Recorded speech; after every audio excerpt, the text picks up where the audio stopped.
Hello and welcome to Sobrix. I'm Adam and this is Sobrix. This is my channel for reviewing Lego sets and Lego stuff in general. I've already done a video reviewing this main build of the Lego Creator 3-in-1 Sunken Treasure Mission, set number 31130. So I will link that video into the description. In this video, what I'm going to do is take this apart and build one of the alternate builds from the 3-in-1. I will build this one first with the kind of giant lobster.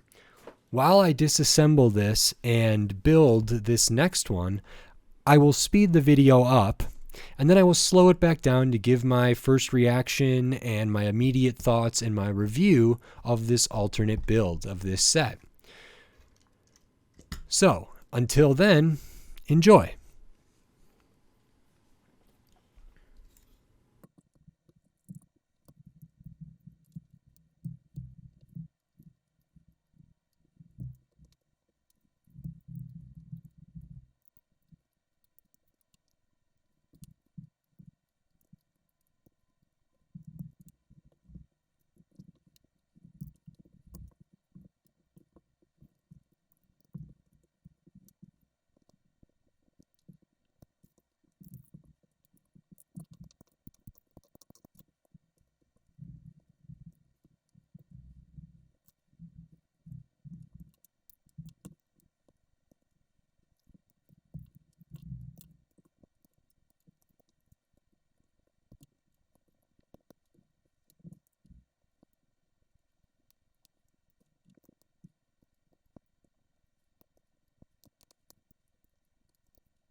Okay, we're going to pause here to take a little break in the disassembly. I have been informed by someone who I trust about these things is that these are red or like a reddish brown, and these are green, like a dark green.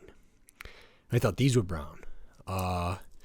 So I believe these 9 go over here, and then these 4 go with this, but I will double check here. And hopefully when I build these, so 9 go with the ones that have this and this and this.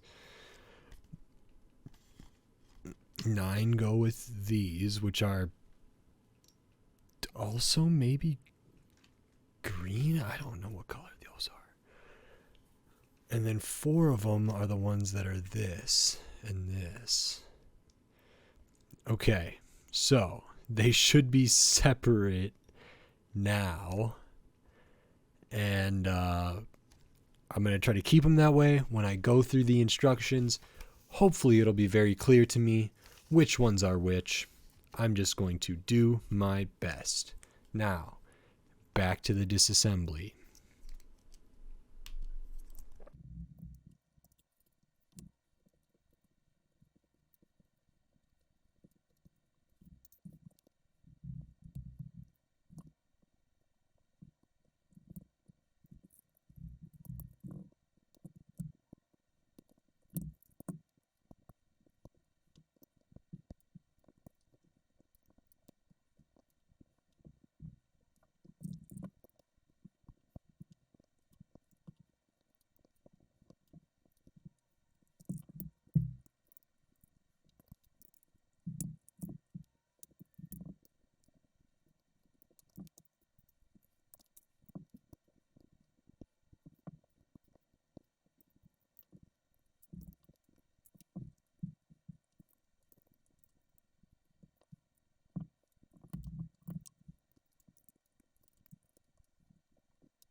Okay, so that is the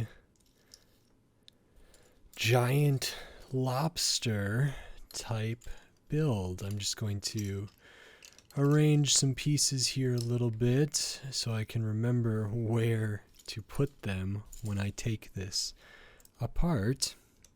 That was really fun. Now, because I separated things out by color, I feel pretty good about how I did. Now that I know that these are in fact green, red, red, this, not sure, this looks like green. This is like, is it orange? I don't know. So if you know, please let me know, because I need to know. But it's hard for me to tell, but I'll just go over these really quick. Really quick. So this kind of landscape underwater scene is nice. It was more complex than I thought it would be. Sort of some good amount of angular stuff, and it feels kind of organic in how maybe chaotic it is a little bit. There's not much symmetry, there's not much like identical stuff, and so that I really like that personally. So this feels pretty good for me, just to stage a scene, with for example the lost diver in a cavern or something. I think can be done. Like, I think it's good with this. That's sort of how they have it on the instruction booklet, is that this skeleton might be sitting in there. The first thing you build is another submersible, like the Octopus set, and this one's a lot smaller.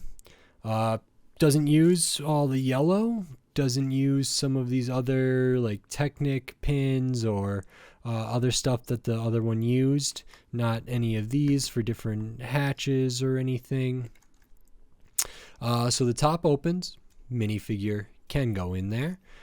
Got that printed dial in here, and we have this in the front, another robotic arm. These lights can swivel back and forth. They are just clipped to the front.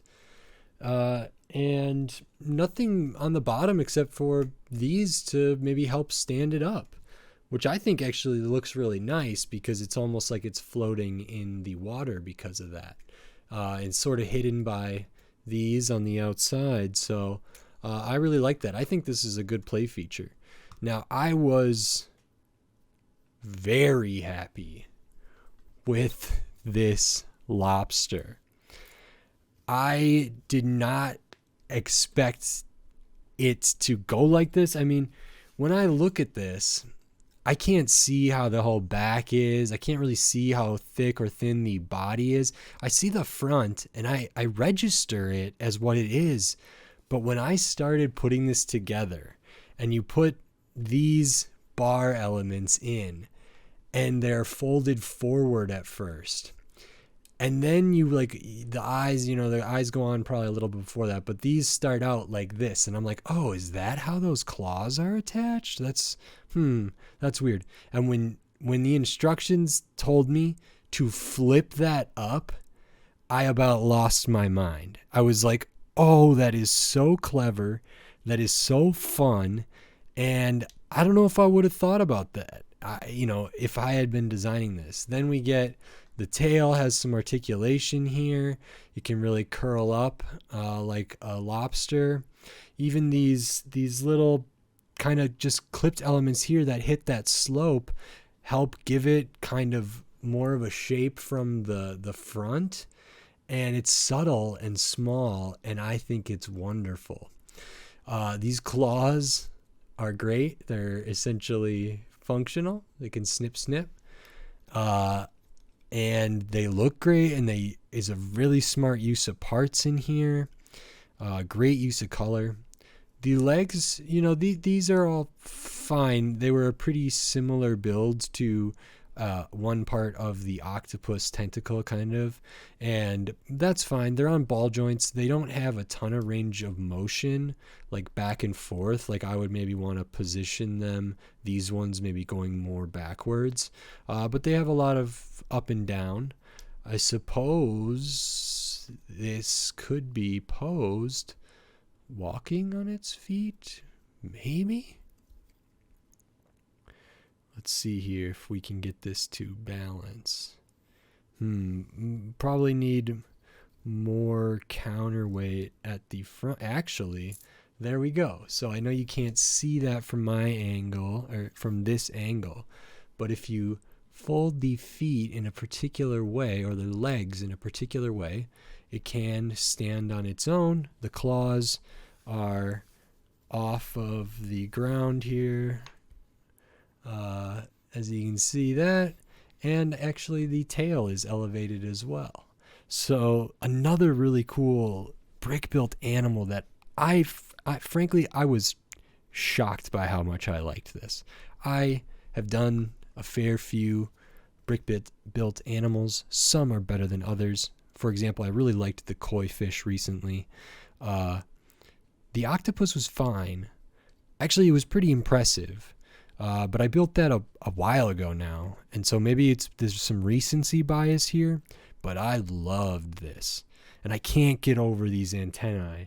That really surprised me. I had a big smile on my face when that happened, and that's one of the reasons I love Lego. And so this was really great for me. This was a great build. Now when I disassemble this, I got to make sure to keep my parts separated, but that'll be good. And yeah, this was very, very good for me. I liked it a lot. If you liked this video, consider giving it a like, and consider subscribing to my channel so you can keep up to date with more of the Lego content I'll be doing, including following this up with the last build here, a sort of manta ray type deal and a kind of more robust coral structure. Hopefully this does not disappoint. Subscribe so you can be updated when this video goes live. And until then, thanks. Bye.